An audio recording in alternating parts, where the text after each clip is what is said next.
Hey everyone, you're watching Ash on Comics. I'm Ash. Here's today's comic. Action Comics 1003 by Brian Michael Bendis. And I'm not sure if that's I don't know how to I'm so bad at French. That's Paquet. Tell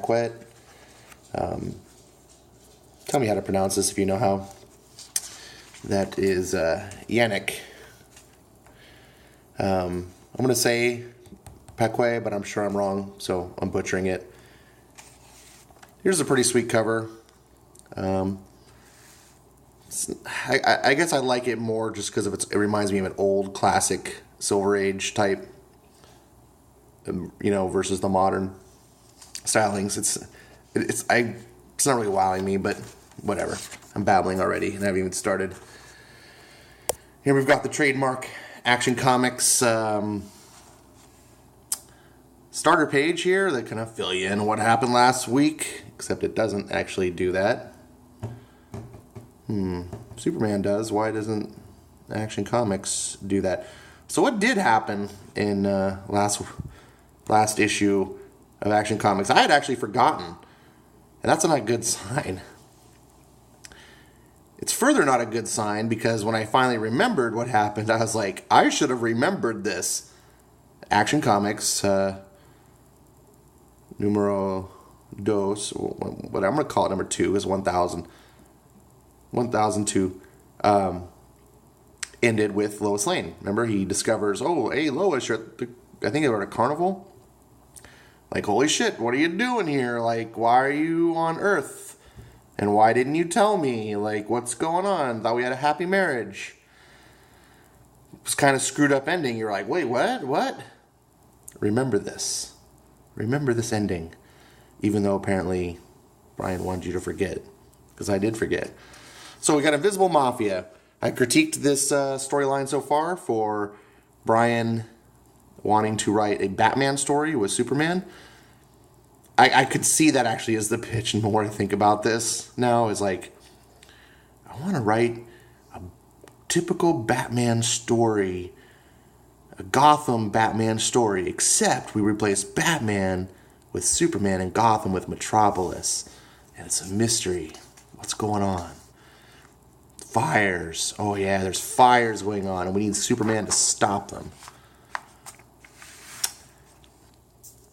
So we leave off with Cliffhanger Lois to go straight to this character, gossip columnist. I don't forget her name. She's really forgettable.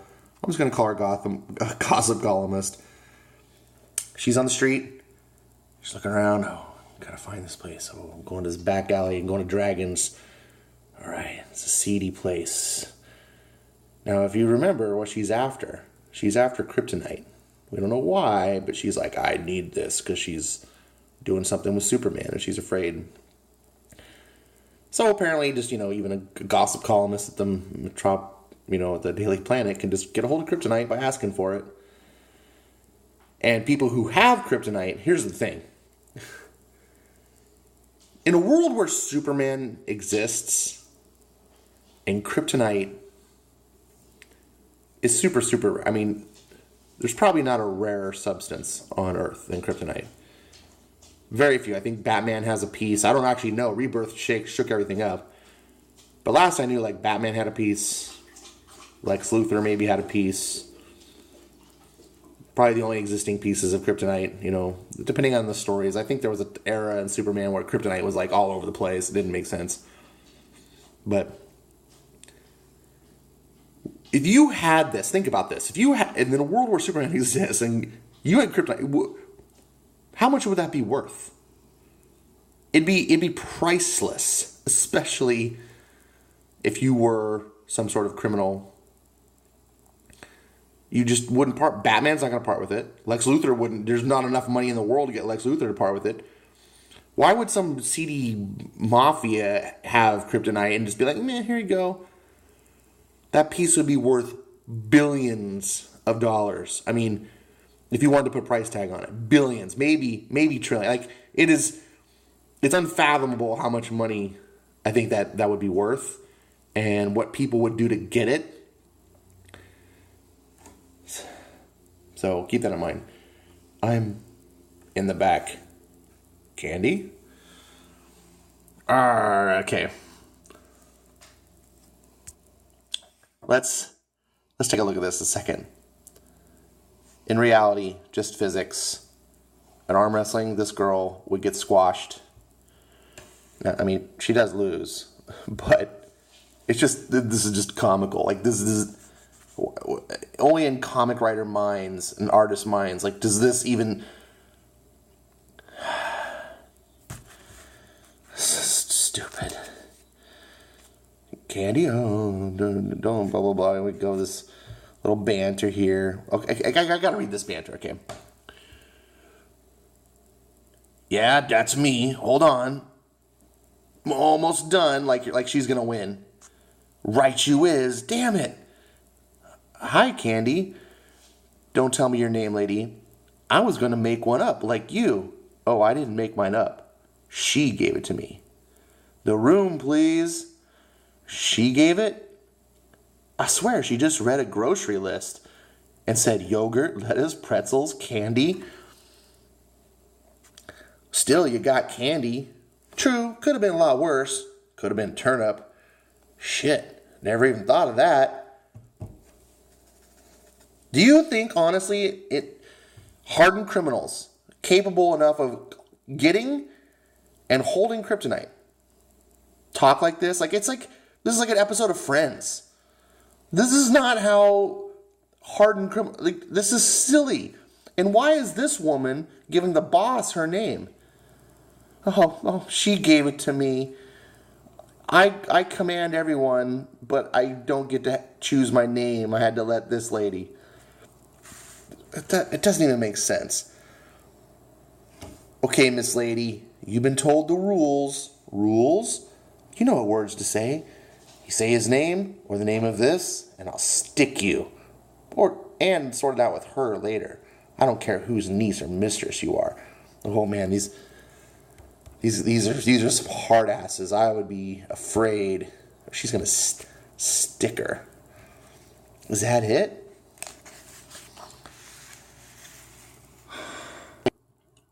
Oh man. I mean, it? Okay, it's so small. I hear in this case, it's not actually the size that matters. Ba-dum-bum, ba-dum-bum. Trademark, your boy Zach. Like, they don't have... There should be a laugh track. I was reading this, and I was like, each panel just needs to have, like, the laugh track. I could just hear it in my mind as I was reading this book. I was like, this is so silly. These are criminals. Oh, but they could have the nice, lighthearted, friendly girl banter. Zach's right. In comics, every girl just immediately likes each other. They never squabble. They're just perfect best friends forever. Even when they're just supposedly hard killers, criminals. It just doesn't make sense. So she's questioning whether it's real, and it's gotta be because it was hard to get. No, I don't want to find out the hard way, which makes sense. You wouldn't want to do that. Oh, she opens it up. Oh, it's glowing green. It's so amazing. Meanwhile, back at the Daily Planet, Clark Kent. Oh, hey, Jimmy. Ha ha ha. Laugh track.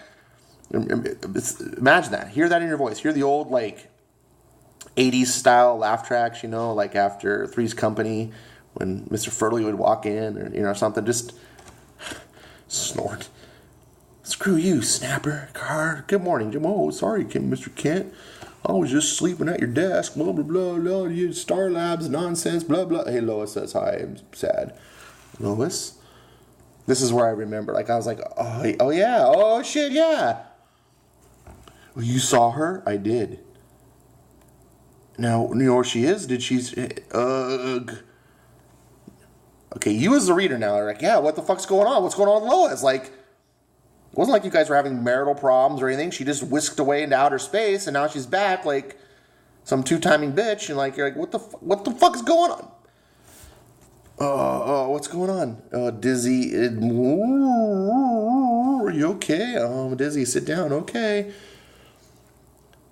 don't always know who to talk about. You okay, Mr. Kid? Now this part, it's obvious. Kryptonite, right? And the girl who has it, she works at the Daily Planet, so she's now in proximity with the kryptonite. Not in here. Now, here's the thing, too, about... And DC experts, correct me if I'm wrong. But I just read something somewhere. I forget what I was reading, a story. And it featured kryptonite. It featured kryptonite. Sorry, I had to pause to cough. I might do that a couple times if it stutters. It's because I paused it so I didn't cough in your face. The kryptonite I was reading, and they were talking about it's like the deadly. They were extracting. Oh, I know what it was. It was Grant Morrison's. Man, I got caught reading this again. Grant Morrison's New 52 Superman, like the beginning of the New 52 for Superman. And he started it off. That's a really, really good story. I was just flipping through, and I was like, I don't remember what happened in this story. And I started reading it, and it just it grabbed me again. I was like, wow, this is I forgot how good this was. So in that story, they talk about the kryptonite, which they get from the ship that crashed in the Kent's farm. And I always thought that was a cool way for Luthor to acquire the kryptonite, right? Because they didn't keep the ship; they just kept the baby. And they talk about when they're extracting it and everything, they talk about how the kryptonite, it's I hear it's really deadly to him, or there's something going on. They talk about it's deadly to Superman. And in that, they go, yeah, it's deadly to everybody. It's radioactive. Yes, it's also deadly to Superman because it's kryptonite, but it's also radioactive. You don't want to be around this shit. That's how I always took, kryptonite, too. Why is she just carrying radioactive... Would you keep, uranium in your purse? Just so stupid. Bendis just doesn't even think. Doesn't care. So here we have Miss Gossip Colonist cornering Perry White in the elevator, and he's like, all right, don't corner him in the elevator. That's a rookie mistake, blah, blah, or blah. It's a good way to get you to front. This is total sitcom writing here. Total. And it's the thing. If this was a sitcom, it wouldn't be bad. Honestly. It's not, awful. It's just, it feels kind of out of place. And honestly, I guess that honestly again, I would forgive it if there wasn't so many just lazy writing mistakes and hackery going on with the rest of the book.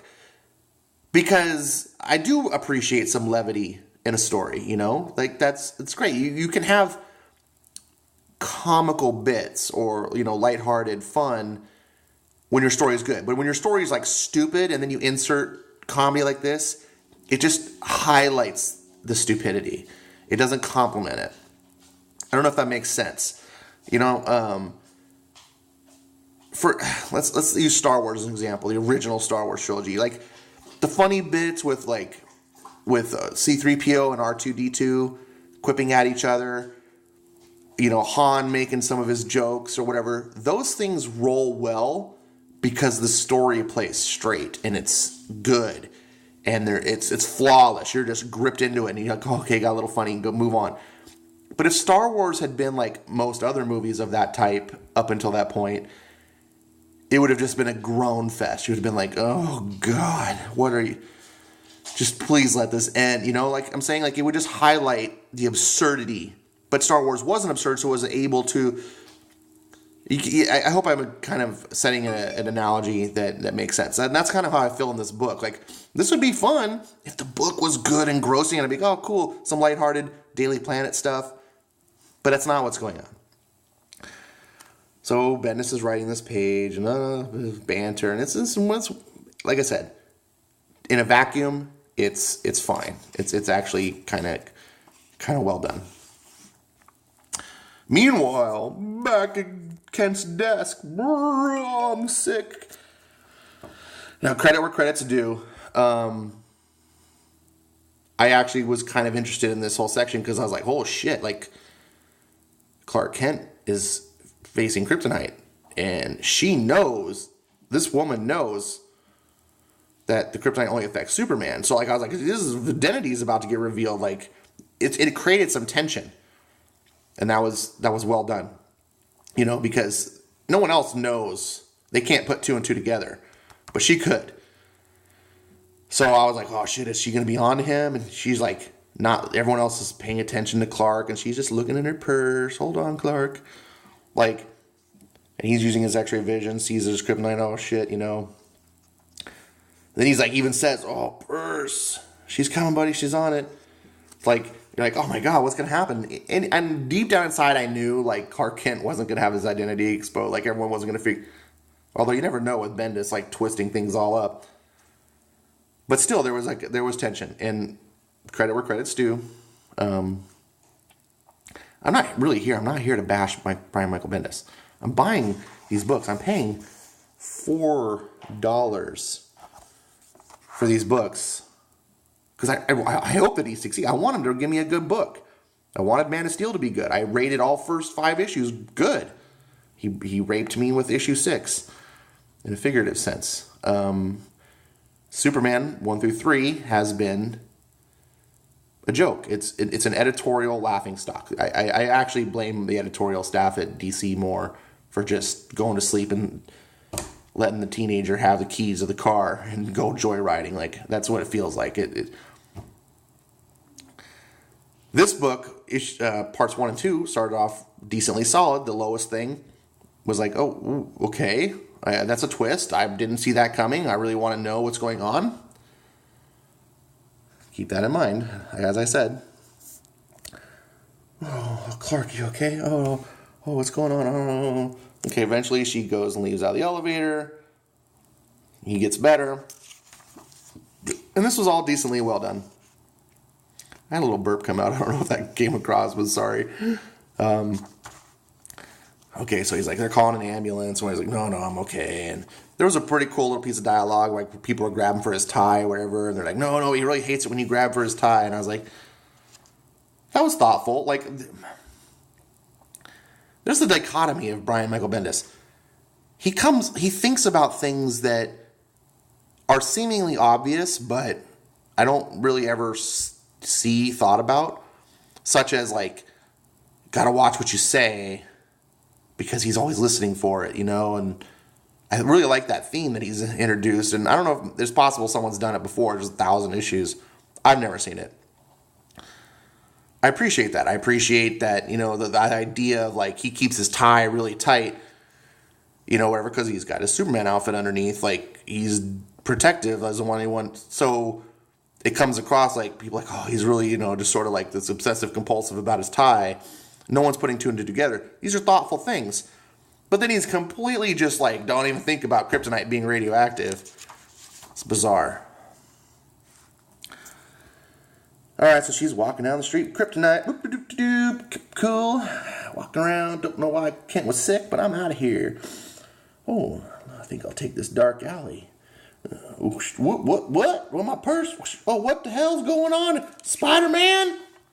No, I'm Batman.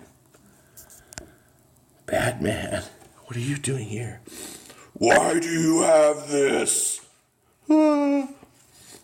Meanwhile, 4 reasons why Brian Michael Bendis is writing poorly.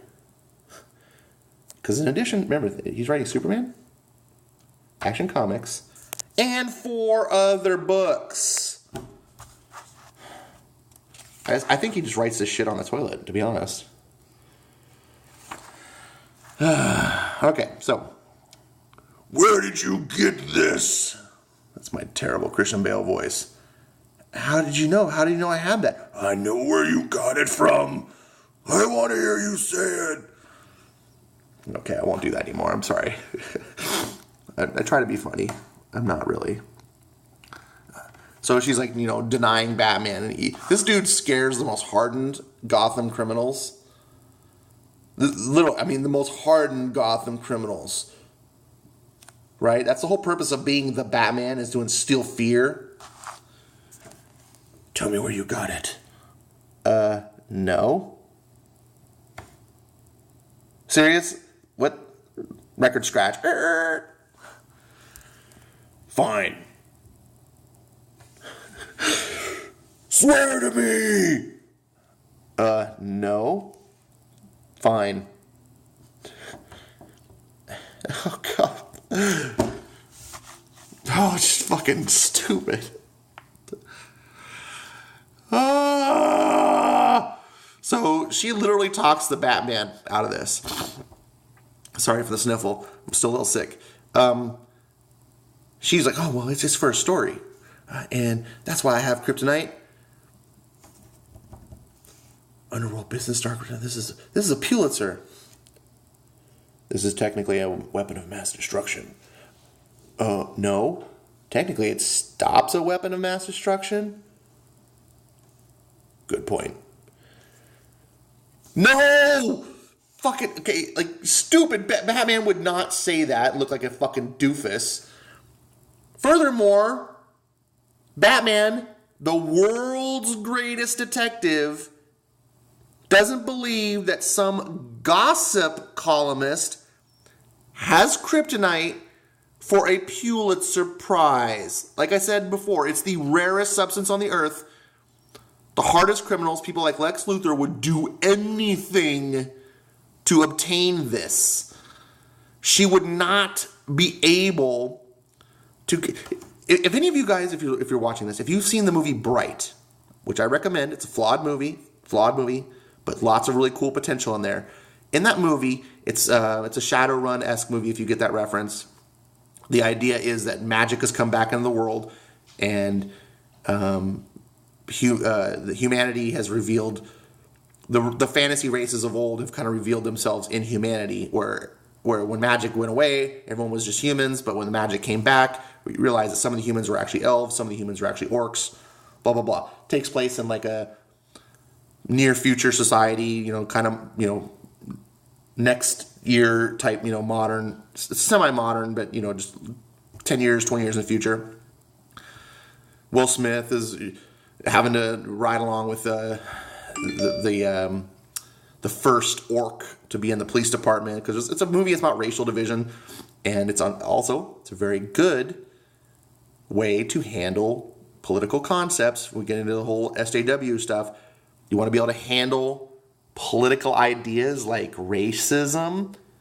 This movie does it very well without cramming down your throat. Like, you don't feel like it, because racism is real. The topics can be discussed if you do it well. Anyways, the whole idea is, also in this world are these things called magic wands. And magic wands are essentially like Green Lantern rings, or like they're the most powerful thing you can do. And only a bright, which is a person who's kind of like a magic, like a wizard essentially, but it's part of like your genetic code. Like, you can't just learn to be a wizard. It's kind of like being a Jedi or whatever. Like, you either have the Force or you don't. Only a bright can actually handle a magic wand. If you're not a bright and you grab a wand, you will die. But a wand is essentially like a nuclear weapon. It's a weapon of mass. It's so powerful. There's nothing more powerful on Earth. And in this story, they come across a wand. And the movie does a really great job of explaining why, what I love about this movie is about how everyone is after it. Like, you can't try, even the cops, like the two cops, we can't even go back to the department about this, because all moral compass goes out the window. It is so valuable, it is so powerful, that even people who are like, you think, oh, we can trust, no, you can't, because this transcends that level of trust. That's what kryptonite would be. There are people like, yeah, I'm normally a good guy, but oh shit, kryptonite, I will break the rules for kryptonite. I will kill my mom for kryptonite. So Batman would not just be like, oh, okay, cool, you're off the hook. So I'm taking the kryptonite, by the way, but you see ya. And then we get this little quirky little thing about how she's like, I just got mugged by Batman. Oh, whatever. So now Batman meets up with Superman somewhere else. It's for a story. Of course it is. Oh, get ready. Get ready to put your neck in a loose position. I don't want you to get whiplash from this cringe. What did you do with it? I'm having it made into a friendship necklace. It'll be safe. Thanks for this. You're the best. Wink, ding, ding. Oh. Oh. World's finest. Oh, man. Oh. I love that guy. I just need like a little tear coming down. And then back to normal. Like, this was super cringe. So, again, she says Krypton. Don't say the word, he listens. And of course he hears, because Superman is God. Batman knew it was in the purse. Hey, stupid, don't say words like that. Look, hardened criminals that deal with kryptonite, she wouldn't even get a second chance. It'd be like, bat stick in the throat, you're dead. Like, they wouldn't be just like, don't say that. You're saying it again.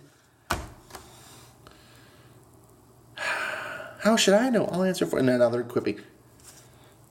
Now she finally gets out the knife. She's going to kill her. You want to know how a girl like me gets a slice in this day and... What? What's going on?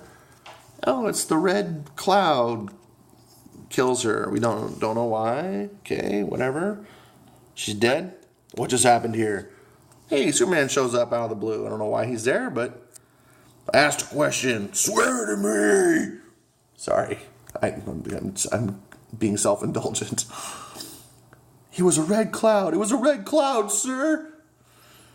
Okay, so he's like, oh, and she's like, oh, Superman, I was. She plays the the innocent damsel. It's okay, I have you. I have you now, even though you had kryptonite. I know you're the bad person. I'm okay. Meanwhile, back at Lois Lane's, I don't even know where this is. The Drake. Great Caesar's... What? Penis? Pussy? Great Caesar's dick? Great Caesar's fuckhole? Like, what is... What? This is just stupid.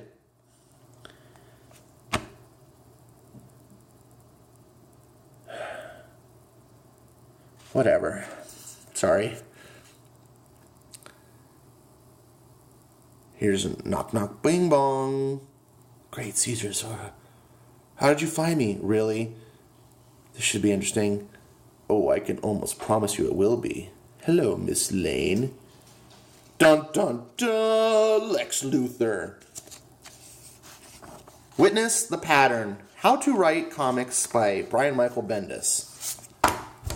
Come up with random scenes, just have characters doing shit, and then the last page, throw in something completely random. Last issue, la la la, doing stuff, investigating fires, going around, talking about guy named Yogurt, blah blah blah. Last page, Lois, what are you doing here? Aren't you supposed to be on the other side of the galaxy? To be continued. Superman #1. La da da, doing a bunch of stuff, nonsense, la la la la. The end. Oh, wow, we're in the Phantom Zone. Look, it just came out of nowhere. Action Comics 1003. Doing a bunch of nonsense, la la la la. Not addressing the cliffhanger from the last episode at all, and then, oh, it's Lex Luthor out of nowhere. Look, I'm not a Brian Michael Bendis hater. I was an advocate for him. You can go back, watch my videos, Man of Steel. I was the guy trying to quell all the haters who were like, F Bendis, coming to Superman. All the people pissed off. I was the guy saying, no, he made a name for himself for a reason. His run on Daredevil's legendary. Like, give the guy a chance. He can write. I think part of the problem that he has is he's burned out at Marvel. He's got no editors at Marvel. He's allowed to be a hack, blah, blah, blah. He's getting Superman here. He's being put on like DC's franchise character. DC keeps their shit tight. Like they don't, play loose in the pocket.